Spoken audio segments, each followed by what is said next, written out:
Masama pala pagka higit sa oo at hindi ang ating sasabihin. Dapat ang ating magiging salita, oo at hindi lang. Pag higit pa sa oo at hindi, galing na yun sa demonyo. Bakit po? Ano ang kahulugan ng sabi ni Kristo na oo at hindi lang? Ang maliwanag pong kahulugan ng oo at hindi ay katapatan sa salita.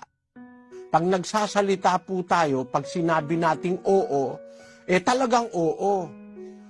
At pag sinabi nating hindi, dapat talagang hindi. Pag humigit pa ron, buhat sa masama. Ano po yun? Anong mahigit doon? Yung oo na hindi naman pala at yung hindi na oo naman pala. Ano po ibig sabihin ko nun? Yung pagkukunwari. Na kunyari oo, pero sa puso mo hindi. At kunyari naman hindi, galit ka pa ba? Hindi, sabi. Pero meron palang galit sa puso. Pagkukunwari na po yun. Ang ibig sabihin nung ang inyong pananalitay maging oo at hindi.